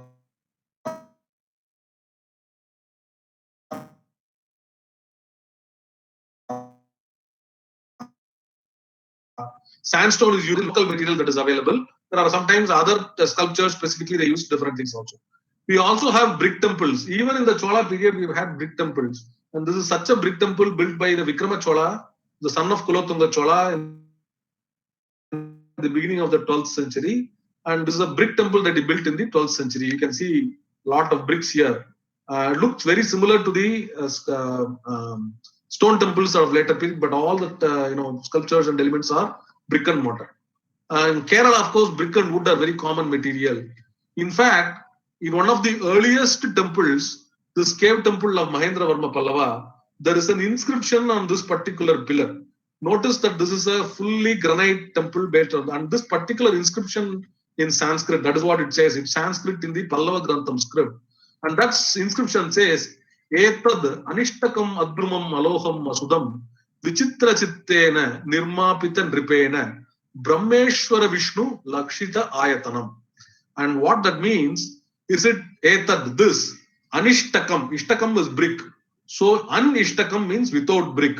Adrumam. Druma is wood. Adrumam is without wood. Aloham. Loha is metal. Without metal. Sudam. Suda is mortar or sunamb, and he is not used that. Sudam. Without brick, wood, mortar, and metal. Vichitra Chittena, King Nripena. King Nripa is king. Vichitra Chitta is curious minded. Another titles of Mahendravarma Pallava. The king Mahendravarma Pallava built a temple, Nirmapita, Brahmeshwara Vishnu Ayatanam. A temple, Ayatanam is temple. Vichitra Chitta built this temple in granite. It's just a very curious way of saying, I built a temple in granite, that is stone, rather than brick, wood, mortar, and metal. And so we know that before that there are temples made out of all these materials. And that Sthapati, an architect, has to be master of all of these materials. So now, given all these materials, I just wanted to give a feel for the material that the material gives a certain aesthetic to the sculpture. Granite is the hardest stone to sculpt on. So Tamil Nadu has less elaborate sculptures than say like the Gujarat architecture in marble or the Hoysala architecture in soapstone, which lend themselves to much more delicate, very small features and minor features and very, very precise features. The temples in Tamil Nadu, almost all of them are granite. So it is much harder to sculpt, but fortunately it is also much more durable. And that they manage to give so much aesthetic to with such hard stone is quite remarkable. Okay. We pay a lot of attention to the elements of a temple, but the location also makes a big difference. And the choice of certain, we are mostly used to seeing temples in very popular locations like in the middle of the town. And today, so much of the town has grown clustered around the temple that it doesn't give you a sense of aesthetic beauty of where the temple is located. But if you look at some of the old ancient temples are located, the beauty will just capture you. Surrounding of the beauty will just capture you. This is a temple called this is a temple for Hanuman, Sanjeevi Raya temple. And the village is called Iyengar Kulam because an old Iyengar called Tata Iyengar created a lake about 400 years back. And this is the temple. This is not the lake. This is just the temple tank. But look at what a beautiful setting it is. A beautiful temple, a beautiful tank, a beautiful mandapam. And this place is a place called Iyengar Kulam. And not all temples, every temple has a tank. And the tank is one of the things I'm not really going to examine. This is a temple in Badani in Karnataka. And this is the big lake called, I think it's called Agastya Tirtham. Massive cliffs behind. And then there is this is not built by the Chalukyas, but by a much later king, a Rashtrakuta king. But look at what a beautiful location for this particular temple. And you come to one of my favorite temples, a temple called Vijayalaya Cholishwaram. Vijayalaya was the grandfather of Parantaka Chola, who is himself the great-grandfather of Rajaraja Chola. And he is the founder of the Vijayalaya, the Tanjavur line of Cholas, who conquered Tanjavur in the 9th century. And this temple is in a place called Narthamalai in Pudukkottai. And look at the setting of this temple. Beautiful, next to a mountain, besides a lake, overlooking beautiful fields and distant mountains. Absolutely marvelous setting. Almost nobody goes there. Even if you go to that town and ask for directions, a lot of people don't know where the temple is. You'll have to look and ask multiple people before you find it. So this kind of beautiful location. And sometimes in our modern days, we are too reluctant to go to the temples. So the temples come to us. And this is the modern 21st century or 20th century aesthetic. I saw this temple about 10 years back or 7-8 years back near Andhra Pradesh. The whole lorry is decorated as a temple. And it even has a pujari. So the temple will come to village after village. So this is before Uber and all this Uber Eats and Swiggy. Even temples have come to service your bhakti. Okay. With that little aside, we'll come to more temple architecture, traditional temple architecture. One other feature I want to talk about is the mandapams. The mandapams are, of course, Mahamandapam, etc., started even in the Chola Pandya era. But the 100-pillar mandapams, 1,000-pillar mandapams, etc., are a particular feature of the Vijayanagara era. And you have this beautiful, marvelous corridors that you can see in these mandapams. This is a Ayrankal mandapam in Kanchipuram Ekambareshwara temple with a lot of pillars. And you can see tall pillars, large corridor, long corridor, and all that. And you can see such corridors even in the temples far down south. Nalayapur temple, this is a corridor here. These of course here in these pillars themselves are on a slightly elevated platform. Very long corridors. The pillars have their own beautiful layout. This is a broader corridor than you just saw in the Ekambareshwara temple. And while you are looking at the aesthetic, you're not looking at the engineering aspect of it. It has to be load bearing. It has to think about that. This is a corridor in a temple, Nanguneri. Also gives you that sense of this beautiful layout. And look at the pillars over here, very elaborate. And the aesthetic here is this lion element on top of it with the Pushpa Bodhika in the corner and all this. Very similar pillars going all the way through for a very long corridor. This is another type of this thing is another corridor. This is the Ravadayar Koil temple. Near the pillar, instead of all these lions, yalis, etc., we have various patrons who contributed to the temple. And the sculptures of the patrons are then associated, sculptured on the walls of the sides of the pillars. And so you have a corridor that just only has sculptures of bhaktas on the temples and bhaktas and patrons who contributed to the temple. They may have contributed money to building this mandapam, money to build this malikevi, the mandapam behind it, to consecration, to do some festival, to do some annadanam. They have contributed jewelry and so on. And all the sculptures of the patrons are also to be seen on these temples. This is one of my favorite temples. This has a lot of leaping yalis. After the Pallava style of the standing lions, this leaping yali is one of my other favorites. And you have all these, the yalis have this circular tail, the tails are, bent and, put in a nice, like a loop kind of thing. And if you go look closely through the loops, okay, you can see this. You can see through the loops and one loop through the other, you can see this. That is the kind of alignment that they have done here. They are not entirely straight, but you can go see them in the line. This is one of my other favorite. This is the same mandapam. The frontispiece of the mandapam. And you can see the pillars in front have very complicated, very graceful, very beautiful sculptures.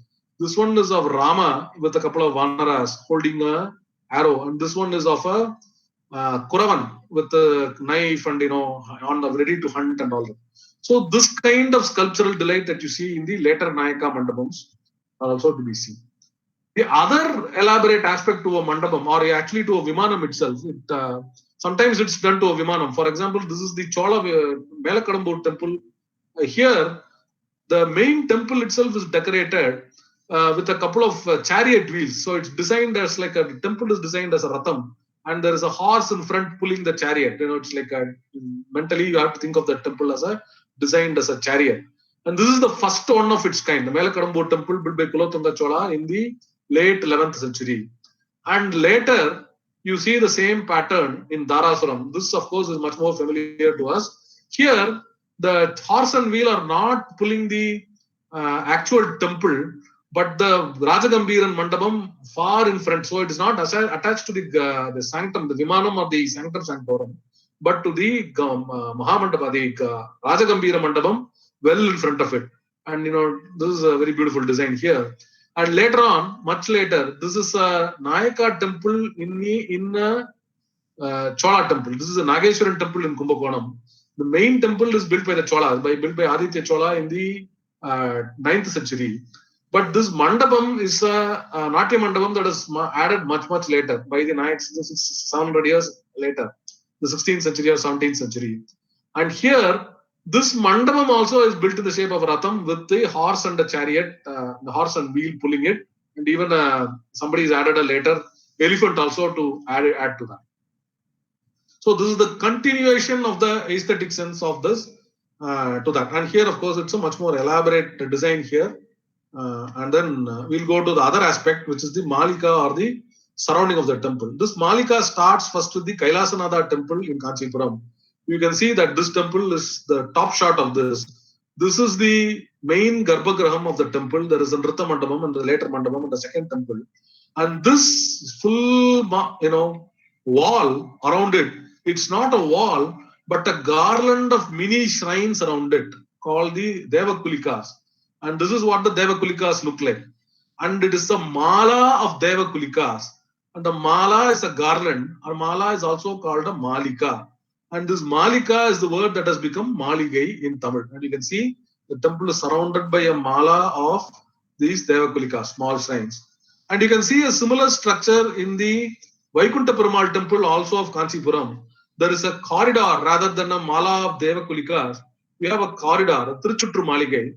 And the wall is decorated with sculptures.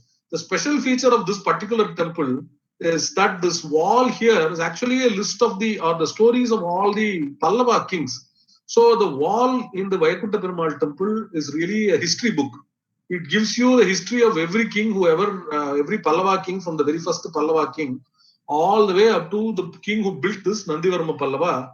It's effectively a history book. So that is the Pallava style. Rajaraja Chola also built a Malika around his temple. And this Malika, his temple is much, much, much bigger, as you can see. And this is a shot of the Malika. This is the Tiruchutru Maligai of the temple. It's a full elaborate mandapam. And at the 8 corners, you have Ashtadikpalas. There are shrines to the Ashtadikpalas. And this, actually, the Malika was built by his general, Krishnan Raman, who was also the general of his son, Rajendra Chola. And by the way, this should dispel a myth. This is the shadow of the Vimanam falling on the ground, partly on the ground of the temple and also on the Malika and past it. One of the popular legends about the Tanjavur temple is that its shadow doesn't fall on the ground. Why is this legend popular even though it is wrong? People will stand in the shadow of the temple and tell you the shadow doesn't fall on the ground. I think it's like one of these WhatsApp stories like this, story about ancient aliens and all that stuff. People who don't know anything about architecture are not exposed to anything, they can't discuss anything. So they indulge in legends like this, that the shadow doesn't fall on the ground and so on. Anyway, the shadow does fall on the ground, but the temple is marvelous regardless of whether its shadow falls on the ground or doesn't fall on the ground. It has several aesthetic aspects of very great beauty that we should all appreciate. This is Dharasuram temple built by the second Raja, and you can see this Raja Gambiran Mandapam, and here is the Tiruchutru Malike around it. You can see very elaborate Malike. Some part of it is fallen, but most of it had actually fallen and they rebuilt it. Okay. This is the Malike around the Kanchi Varadaraja Perumal temple. And what is interesting about it is not it's a one-story Malika, but it's a two-story Malika. So you can go up there. There is an upper level also. And you see that some similar thing like that in the Kachapeshwara temple also in Kanchipuram. So these are different types of Malikas that are mandapams around the main temple. Finally, Gopurams. I'm not going to detail about Gopurams because I'm probably already past my time. So given the constraints of time, Gopurams are considered mostly Vijayanagar Nayak era addition. And while most of the Gopurams that we see are of the Vijayanagara and Nayak period, it actually started in an elementary fashion in the Pallava period itself. Continued in the Chola era in some temples. Not every Chola temple has a Gopuram. And finally, in the Vijayanagar era, we have elaborate Gopurams that towered over the Vimanam. In the Rajaraja, so we'll look at that, for example. This is, for example, to distinguish between a Gopuram and a Vimanam, the structure over the sanctum is called the Vimanam. This is the actual Garbhagraham, and the structure over the temple is called the Gopuram. Now people call this big tall thing, any tall thing is called Gopuram. But the Gopuram is really the one outside the entrance. The one structure above the entrance is the one that is called the actual Gopuram. This should be called a Vimanam. Okay. This is the Kanchi Kailasanatha temple. You can see there are two Shiva temples here. That is a Shiva temple that is built by Rajasimha Pallava. It's called Rajasimha Pallaveshwaram. This is the Shiva temple built by his son. This is called Mahendra Varmeshwara Graham. So this is also a Shiva temple. This looks like a Gopuram, but it is not a Gopuram. It is the Vimanam in the Shalakaram form. This is a Vimanam in the Dravida structure that we are very familiar with. This is a Shalakara Vimanam like the Bhimaratha. And this is really the entrance. This Gopuram is really the entrance. And if you look at it's a very small one. Notice that the Pallava and the Chola period, the Vimanams are taller and the Gopurams are smaller. This is the entrance. And this is only a very small entrance that looks like this. It's a Shalakara Vimanam, top on top, here also. And this is actually only one level. And so this is literally called the Dwara Shala. And then one level thing is called Dwara Shala. And then there are different words for second level, third level, fourth level, and all that. And then only if you have 5 levels onwards, some of the Shilpa Shastras call them a Gopuram, only if they have 5 levels at least tall. Okay. This is the Tanjavur temple Gopurams. The basic Gopurams here are already built by Rajaraja. Actually, he also named them. This one is called the Rajaraja Thiruvasal, and the other one is called the Keralantakan Thiruvasal. One is 5 levels tall, the other is 3rd level tall. They were rebuilt during the Nayak era, so the sculptures that you see on them, they are fully granite, but upper parts and all that, you see a lot of lime and mortar sculptures, but they have kept the brown theme here. But the Gopurams are actually much shorter in this particular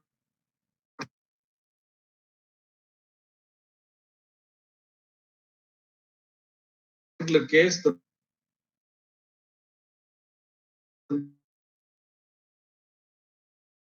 The Vimanam case in some, and this is the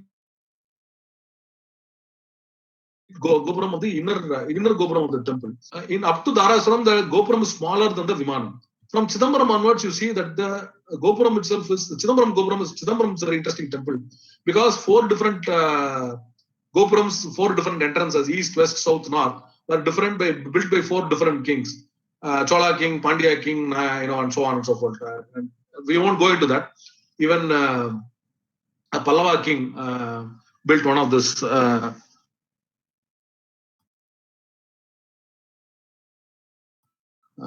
If you won't go into Gopurams is a Pandya Gopuram.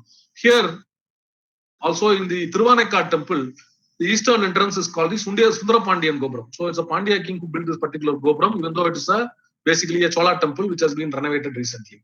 So you have temples of these periods also, of the Cholas, the Pandyas, and so on. The kind of thing that we are very familiar with, of course, is actually I think this is the Varadaraja Swami Perumal temple, but this is the Vijayanagar era. You have the more familiar temples, and even the Kanchipuram Ekambareswara temple, you actually have the temple entrance has the temple itself has an inscription of Krishnadevaraya. So you know it was built by that person. So the Vijayanagar kings actually contributed to a lot of very beautiful temples. The temples, some of these temples don't have many sculptures. Some of the temples are, for example, you look at this temple, the Padavargam, this has a lot of sculptures, but the upper Lyman mortar structure doesn't have many sculptures. In some of the later temples, for example, in Kumbakonam, or in Madurai, the Lyman mortar structure also has a lot of, so this has a granite base and a Lyman brick and mortar upper superstructure. And the superstructure will also be colorful and built to have a lot of things. These are the various, Srirangam is of course most famous for its Gopurams. It doesn't have one Gopuram, it has a whole bunch of Gopurams. And you can see all these Gopurams with the different sculptures. Some of them are plain, some of them are not plain, and so on. Srirangam Gopurams, there's also one slight interesting, the Rajara Gopuram that was built recently in the 20th century with funds from the Matam and the Ahobila Matam and with Ilayaraja and all that we know. But I want you to look at the Rangaranga Mandapam, the Mandapam of the fourth entrance. And you notice that it is not like a flat entrance like the most ones. This is a plain surface. Whereas this is not plain, but like a plus-like structure. There is an extrusion here inside in this particular thing. So if you look at a top view, it will not be a flat structure, but like a plus-like structure. And you see similar things in the Vellai Gopuram, which is the eastern entrance of this temple, also has a segment where it is pulled out. The central part of it is pulled out. So I wanted to spend more time. I want to talk about some of the other aspects of the Gopurams. There are very interesting other features, but I'm already, I think, well over time. I didn't want to go over it, and I wanted to show this particular last feature, the special features in temples. When Sthapatis build temples, they sign a contract with the patron.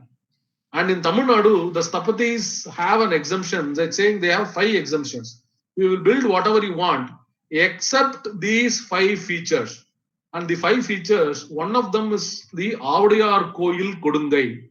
The other is the Thiruvalanchuri Palagani. And then so on. There is a Vavaval Mandapam in some place, and a Salaram in another place, and so on. They have a list of 5 things that they say they won't build. It is not that they don't know how to build. It is that these particular features in these temples are so beautiful. The Sthapatis of modern day do not want to, and they are following a practice that is several centuries old. So they do not want to replicate these features. This, unfortunately, is Avadiyar Koil. They're building something in front of it at that point. So that is why you see this construction work. But this is the Kapotham or the Mandapam in front of the Avadiyar Koil. And this, if you look closely at it, this is the Mandapam, very elaborate. And the Kodungai is the sunshade on top of it, very extended. If you look at the Kodungai, on the inside of the Kodungai, the Kapotham, you will see that it is made of stone, but it has elements that look like it is made out of wood. So this, you can see, is a threaded thing, like an iron rod. With a screwed iron rod, you can see this particular thing is made. And you can see that they have made things looking like nails have been hammered into a wooden structure. The entire thing is stone. It is not a wooden structure. But wooden features are incorporated into the stone sculpture to give you the ancient wooden feeling, because the oldest temples were built out of wood. A lot of the architectural features were inspired, aesthetic features were inspired by wooden architecture, and that continuity is what you're seeing in this Kodungai. And not only that, there's the what is the Palagani, or the jannal, or the window in a temple in Thiruvalanchuri, the 3rd Rajaraja period. This is not for the main temple of Shiva, but of the Vinayaka temple in front of it. It's a very elaborate window to this particular one. This is one of the 5 exemptions that the architects say that they won't build for a new temple. In fact, if you see the corridor to the side, there also they will put this particular thing. This is the side sign of that particular temple. The koshtam of the side wall of the Koshtam also has been decorated with this beautiful Palagani, and it's very interesting in this particular temple. And there are other aspects to the temple architecture, which we don't, for shortage of time, we won't go into. They've built granaries. This is a granary for storing rice and other contributions, other food grains, emergency. This is in the Srirangam temple. And then there are other things like the Gomukha. You can have the water, Abhishekam water coming out of the temple, falling into the tank outside. You'll have a Gana, sometimes inspiring current day residents also to pose like that. You have a Gana bearing this Gomukha, very beautifully designed. It is literally a spout to carry the Abhishekam water out of the temple. But even this has a certain architecture element. And I also wanted to show some aspects of temple tanks and all that, but I thought it was getting too long. So I will stop with this. If you want further details, you can see I write some essays on my blog. So you can look at my blog if you wish, and you can email me or contact me on WhatsApp. I'll be happy to share with you. If you have any questions, I'll be happy to answer them.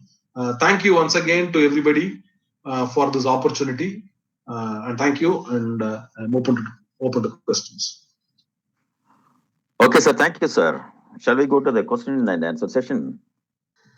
Yes. The participants have many questions. Dear participants, you can raise your question. Sir is available for you. Please raise your question one by one. Sir? Yes. Where do we find that inscription in Ganesha Ratha? Which part? It is on the wall. If you go to the entrance of the Vimana, the entrance of it's a single structure. Yeah. You turn right hand side wall as you face the shrine. Outside or inside? Outside. Outside. The Ardhamandapam. Oh, okay, thank you. It's in Grantham. So unless you know to read the script, it's hard to see. It's very faint. Waiting for you to teach me.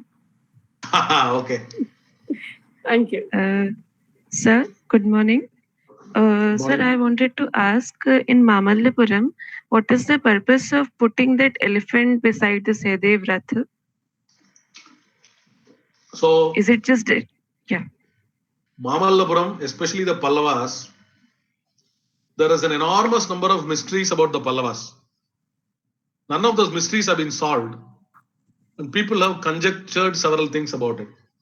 One of the conjectures is that elephant was put next to that Gajaprashta Vimanam to show that particular architecture is inspired by this Gaja. That is one hypothesis. Personally, I think the temple that it is standing next to, not the Gajaprashta temple, the Sahadeva Ratham, but the Arjuna temple right next to it, may have been a temple originally intended for Muruga. And Muruga at one point had the elephant as his Vaganam. He also has the peacock.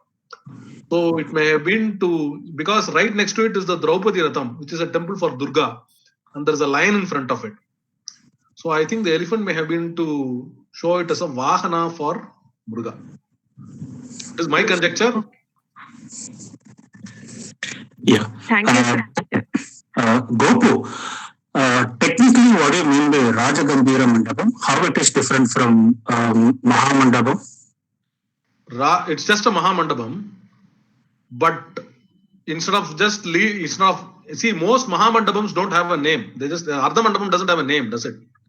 Any Ardhamandapam, it's not called Rajaraja Chola Ardhamandapam or Sundara Pandya Ardhamandapam. It's just an Ardhamandapam, right? Yeah. In that particular temple in Dharasuram, there is an inscription on one of the pillars that says Rajagambiran Mandapam. So that Mandapam is called the Raja. So just instead of just the temple having the name Rajaraja Cholishwaram, the Mandapam also has a specific name in this particular case. And that is the name the king has given to it. Rajagambiran is one of the titles of Rajaraja, the second Rajaraja. So he calls it Rajagambiran Mandapam. Okay, thank you. Yeah. Hi Gopu sir, Aishwarya here. Yes. So the Thirumanashai temple which you showed, Gajaprashta Vimanam, Yes. which era was that? Because the Nagula Sakadeva Ratha Vimanam was playing and this Thirumanashai temple had many intricate works. So just want to Right. know which. I am not sure when the temple was built. I mean, the modern structure, mortar roof, and all that is very recent. It's probably renovated less than 100 years back.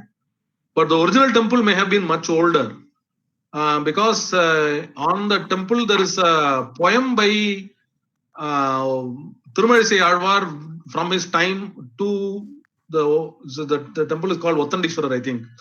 And the Shiva temple was before the Alvar became an Alvar, when he was in the Shaiva Mata. He has written a poem, and a copy of that poem is put on a board or something like that, or a plaque or something like that, and installed on the temple.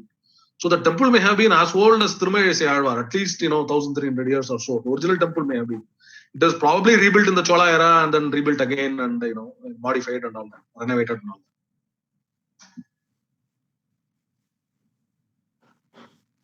All right. Thank you, sir. Sure. Okay. Shall we conclude it, sir? If you have no other questions, happy to. Okay. Dear participant, is there any question you can ask? I think there's somebody asked somebody asked a question in the chat window. Yeah. Is there any kind of selection process for replacing or renovating parts of temples? There is whole texts for those things. There is a method of official method among the Sthapatis. It's called Jirnodharanam, and then there is a whole method of how to renovate, what to renovate, how much damage is when it is permissible to renovate a damaged element, when it is not permissible to renovate a damaged element. There is a 7th century book called Avanti Sundari Kada by Dandi, a poet in the Pallava kingdom, and he says one of the Mahavishnu, reclining Vishnu, Anantasena, in Mamallapuram was damaged, and a sculptor was asked to come, and I think his name was Lalita Didya. The sculptor called Lalita Didya came and fixed the hand in such a way that in a stone sculpture, mind it. In a stone sculpture, he fixed it in such a way that nobody could recognize which hand was broken and was fixed. So we have a literary reference as old as that. But technically, in the books of the Sthapatis, there are methods for renovating. There are also methods for when you should not renovate. Then so much damage has happened, you should, for example, Attivardhar, for example, right? It is not even renovated. The Atti Varadar image was replaced with a stone Varadar image at some particular point. And at that point, it was the old image was put in. So that kind of renovation has happened. We've had bronzes that have been, lost or hidden during a war period and then forgotten, and then a new bronze has been commissioned. Damage has been. So now, of course, the ASA is doing, ASA, Tamil Nadu Archaeology, and so on, are trying to do renovations. That process continues. Thank you, sir. The question was posted by myself, Sai Pooja. But I also have another question related to things like, is there a hierarchical system in the temple architecture such that there was a period where the kings were constructing a temple for their usage, where the Shudras were not allowed? Of course, the caste system existed. No. Shudras, it's not Shudras were not allowed. The Panchamas or the untouchables period were not allowed. Yes. And that is, kings are not, very few kings didn't build temples for themselves. They built it for the larger community. Okay, all other communities are allowed. Yeah. Is there an exception in that list? Exception to the, I'm not sure what that means. Is there an exception to the list where there were temples built for private usage alone, and something like those, the ones in the northern? I don't think there is any historical evidence. Even this thing, right? So there are stories of customary practices is what tells us that some people were not allowed, some people were allowed, and so on. And even other people were restricted on certain days, and so on and so forth. We've had all kinds of sectarian fights, people voluntarily not going and all that. So that history of people who are allowed, not allowed,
No.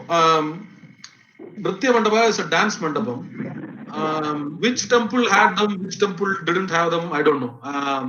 The dance temple, the Nritya Mandapa is not, the dance is not confined only to the Nritya Mandapa. Before the Devadasi system was abolished in the early part of the 20th century, dancers were an integral part of the temple. In fact, the dancer would first dance before the Archaka would open the sanctum and do his first puja.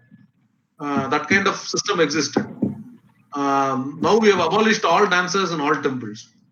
But so that particular aspect of which temple has which Nritya Mandapa, I don't know. I know only of some temples that have them. But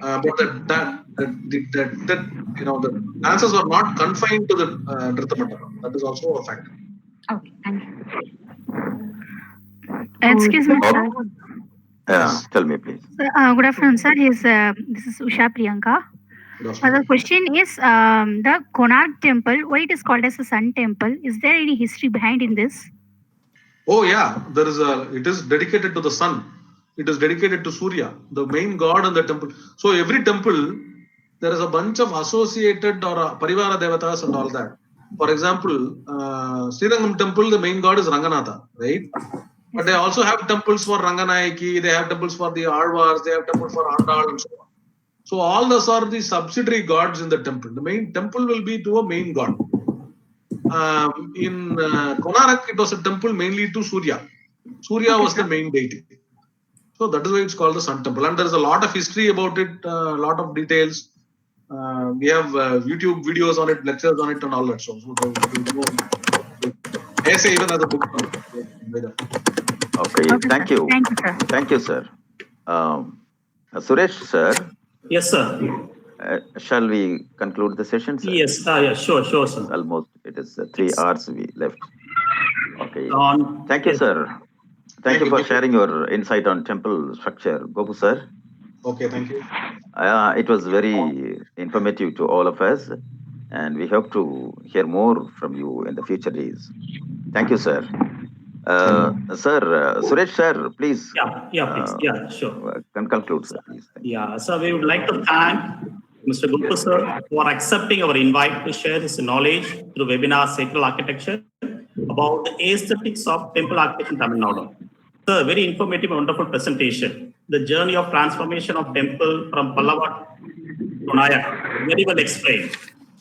Starting from architect's point of view, temple is elements of a building like Kalasam, Shikaram, Grivam, Prasatam, Padam, Adhisthana, and to the evolution of temples. Then importance of small temples and big temples. Then the 6 elements of temple with intricate details. Each element, especially the pillar, you explained very well with a detailed one, as well as the mandabas. The details, what we explained was too intricate. So after your presentation, I'm sure all participants will be spending more time in temple to understand and to admire the beauty and the detail in the temples. So thanks for your valuable time. And I would like to thank all the organizers, Professor Charles and Professor Subramaniam sir, and our Diliban sir coordinator. And thanks to all the participants for spending your time and attending this seminar.